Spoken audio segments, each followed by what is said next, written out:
Assalamualaikum warahmatullahi wabarakatuh. Yang saya hormati Bapak Dr. Nasruddin Syam, SKMMKes, dan teman-teman sekalian yang saya banggakan. Puji syukur atas kehadirat Allah Subhanahu wa Ta'ala yang telah memberikan kita kesehatan serta kesempatan sehingga kita dapat melakukan presentasi pada hari ini.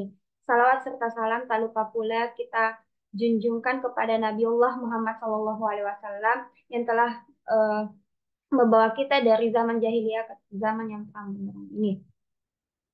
Baik, insya Allah pada hari ini saya akan akan mempresentasikan hasil proposal penelitian saya yang berjudul Analisis Pengaruh Kadmium pada Baterai Bekas Terhadap Kerusakan Ginjal pada Masyarakat Sekitar TPA Antang Kota Makassar. Sebelum itu, perkenalkan saya Nadia Nur Zikrina dengan NIM 14120210153 dari Peminatan Kesehatan Lingkungan. Langsung saja. Adapun latar belakang dari eh, proposal penelitian saya yaitu sampah-sampah elektronik atau electronic waste atau biasa disingkat dengan e-waste yang tercampur dengan sampah lainnya pada TPA itu akan menjadi penyumbang toksik, khususnya toksik logam. Logam yang terkandung pada sampah elektronik, salah satunya baterai, dapat membahayakan manusia. Selain itu, masih ditemui ada warga yang membakar limbah rumah tangganya. Masih ditemui warga yang membuang limbah di jalan dan belum adanya program pengolahan limbah yang efektif yang menjadi permasalahan kompleks yang perlu dicari akar masalahnya agar dapat memformulasikan strategi yang tepat dalam mengelola limbah B3 atau limbah berbahaya dan beracun, khususnya baterai. Adapun rumusan masalahnya dari berdasarkan latar belakang yang saya jelaskan tadi dapat dirumuskan masalah yaitu apakah ada pengaruh kadmium pada baterai bekas terhadap terjadinya kerusakan ginjal pada masyarakat TPA Antang Kota Makassar. Adapun tujuan penelitian saya, tujuannya terbagi atas dua. Yang pertama tujuan umum. Jadi tujuannya itu untuk mengetahui ada tidaknya pengaruh kadmium pada baterai bekas terhadap kerusakan ginjal pada masyarakat sekitar TPA Anta Kota Makassar. Dan tujuan khususnya yaitu untuk menganalisis pengaruh kadmium pada baterai bekas. Yang kedua untuk menganalisis pengaruh kadmium pada kerusakan ginjal. Dan yang ketiga untuk menganalisis pengaruh baterai bekas terhadap kerusakan ginjal. Adapun manfaat penelitian saya, yang pertama itu bagi ilmu pengetahuan. Jadi diharapkan dapat menjadi metode kuantitatif dalam memberikan informasi mengenai pengaruh kadmium pada baterai bekas terhadap kerusakan ginjal pada masyarakat sekitar TPA Antang Kota Makassar. Adapun manfaat bagi peneliti, yaitu diharapkan dapat menambah pengetahuan peneliti tentang ada tidaknya pengaruh kadmium pada baterai bekas terhadap kerusakan ginjal. Adapun tinjauan pustakanya yang pertama yaitu kadmium. Jadi, kadmium merupakan senyawa yang persisten di lingkungan dengan waktu paruh 30 sampai 40 tahun. Sehingga paparan kadmium ini baik akut maupun kronis sangat berbahaya terhadap organ ginjal yang merupakan sasaran utama dari eh, kadmium. Yang kedua ada baterai bekas. Jadi baterai bekas merupakan baterai yang sudah tidak dapat digunakan lagi. Komponen-komponen yang penting, komponen-komponen penting penyusun suatu baterai itu ternyata dia memiliki unsur kimia yang dapat membahayakan dan mencemari lingkungan dan termasuk dalam kategori limbah B3 atau bahan berbahaya dan beracun. Yang ketiga ada ginjal. Jadi ginjal adalah organ utama untuk membuang produk sisa metabolisme yang tidak diperlukan lagi oleh tubuh. Kadmium yang berbentuk partikel itu akan masuk ke tubuh lewat jalur inhalasi yang kemudian dapat mengendap dalam paru sehingga eh, bisa membahayakan organ ginjal. Yang keempat ada TPA antar kota Makassar. Jadi tubuh manusia atau tubuh orang-orang yang ada di sekitar TPA antar kota Makassar itu dapat terpapar logam berat yang terjadi karena berbagai cara, antara lain karena ketika makan, menelan, bernafas atau minum zat yang mengandung kadmium tersebut. Adapun dasar pemikiran variabel yang diteliti, yang pertama itu ada variabel independen. dependen maksud saya, yaitu kadmium yang masuk ke dalam tubuh melalui jalur ingesti, diserap dan berikatan dengan metalothionein dan terakumulasi di ginjal dan hati. Kadmium yang berbentuk partikel ini akan masuk ke tubuh lewat jalur inhalasi yang kemudian dapat mengendap dalam paru. Jadi paparan kronis kadmium ini bisa menyebabkan terjadinya akumulasi kadmium dalam organ ginjal sebesar 50% dari dosis yang masuk. Adapun variabel independen Adapun variabel independen yang pertama itu ada kadmium. Jadi kadmium sendiri merupakan senyawa yang persisten di lingkungan dengan waktu paruh 30 sampai 40 tahun. Sehingga paparan kadmium itu baik akut maupun kronis sangat berbahaya terhadap organ ginjal yang merupakan sasaran utamanya dari kadmium. Yang kedua ada durasi pajanan. Jadi durasi pajanan merupakan lamanya waktu individu terpajang, yaitu jam per hari, yang dimana semakin lama seseorang terpajan maka ada kemungkinan seseorang tersebut mengalami kerusakan ginjal. Begitu pula pada frekuensi pajanan, yaitu poin ketiga pada variabel independen yang merupakan frekuensi individu terpajan oleh agen berdasarkan jumlah 1 tahun. Karena semakin lama seseorang itu terpajan, maka ada kemungkinan seseorang itu mengalami kerusakan ginjal.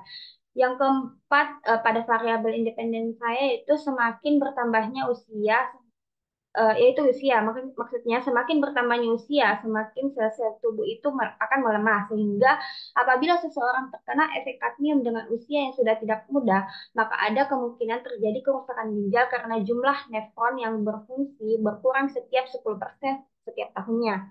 Yang keempat ada jenis kelamin. Maksud saya yang kelima ada jenis kelamin. Jadi, mengapa jenis kelamin juga termasuk dalam variabel independen? Karena pria itu mungkin berisiko lebih tinggi mengalami gagal ginjal lebih cepat dibandingkan wanita karena perbedaan kadar hormon. Jadi kadar testosteron yang lebih tinggi pada pria dapat menyebabkan hilangnya fungsi ginjal. Di sisi lain, ginjal pria mungkin tidak terlindungi oleh estrogen yang kadarnya lebih tinggi daripada wanita hingga eh, masa menopausnya. Dan yang terakhir ada jarak rumah. Jadi ada kemungkinan apabila seseorang memiliki jarak rumah yang dekat dengan TPA, maka risiko untuk terpapar kadmium dan mengalami kerusakan ginjal itu lebih tinggi dibandingkan dengan seseorang yang jarak rumahnya itu jauh dari TPA.